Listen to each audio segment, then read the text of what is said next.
lot goes into making a game, and there's lots of experimentation, and right up until the point where it's burned on a disc, every decision is critiqued. I don't think it's necessary.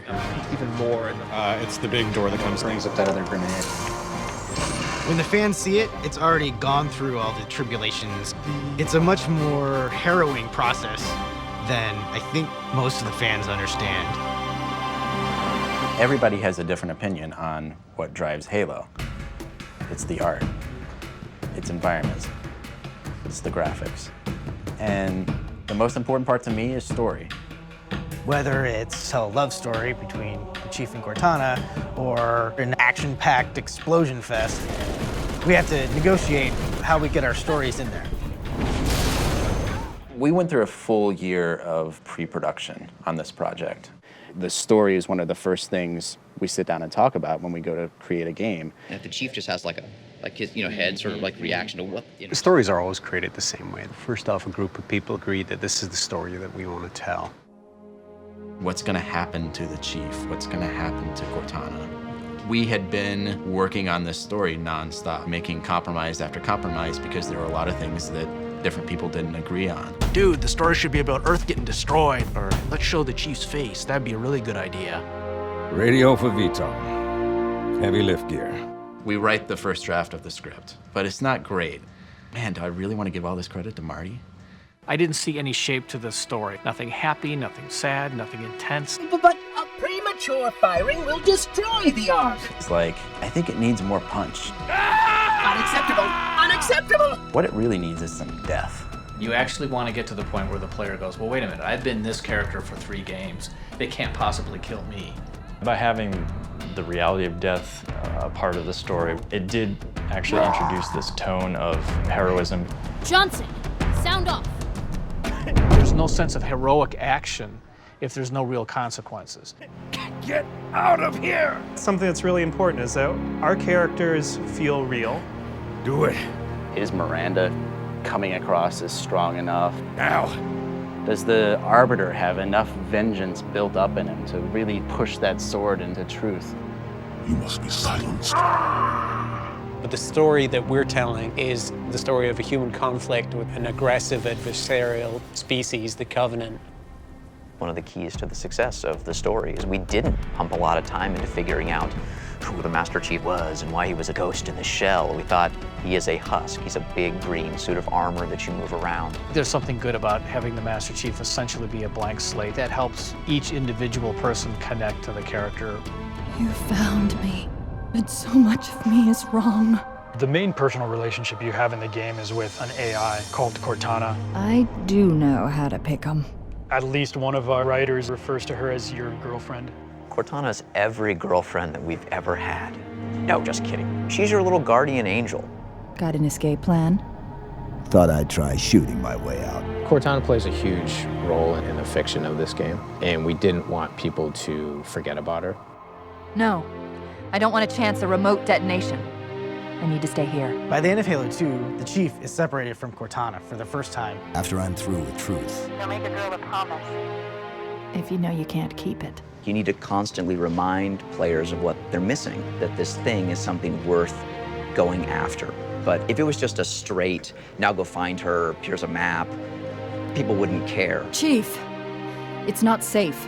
The Gravemind, it knows I'm in the system. Having that moment where you actually see her with the Gravemind fighting for her existence, it was just a really powerful idea for us. Hurry, Chief. The Ark. There isn't much time. In Halo 3, we're obviously picking up where Halo 2 left off. The Covenant have occupied Earth. Humanity is sort of down to its last defenses. The elites and the brutes are destroying everything that the Prophet of Truth doesn't. All of the Halos are primed and ready to fire. The Flood is out, and who knows where they're heading. An unstoppable, voracious parasite. You have nothing going for you at the beginning of Halo 3, except for you. This is as big as it gets. In games, it's always this fundamental trade-off between immersion and drama. Wait! We really tried to create this nice, tight, woven mesh of fiction and gameplay. It is a balance between telling the story and letting the player have their own story. Is it more satisfying as a player to kill Guilty Spark yourself, or to see the Chief do it in cinematic? But as soon as you make that decision, you're taking that action away from the player. Figuring that out is really the challenge of telling stories in games. When you're trying to balance story and gameplay, one can't come at the expense of the other. The trick is to weave story into those gameplay sequences without interrupting the gameplay. We're being a lot more cagey about the way we sneak story in. There's the Cortana channel, there's the Perspective channel, there's the Letterboxd channel, which are the traditional cinematics. All of those work together to tell our story across the entire game. Perspective channel essentially means that Chief is still going to be in the scene, but it's not a letterbox cinematic, but he's not going to talk, and they're going to be really short, and they're mainly just going to focus on the action. The event is happening in real time. When you press to skip it, instead of going to the end, that event just continues to happen. It's just one of those little sort of exploratory moments that players can choose to take part in or they can choose to ignore.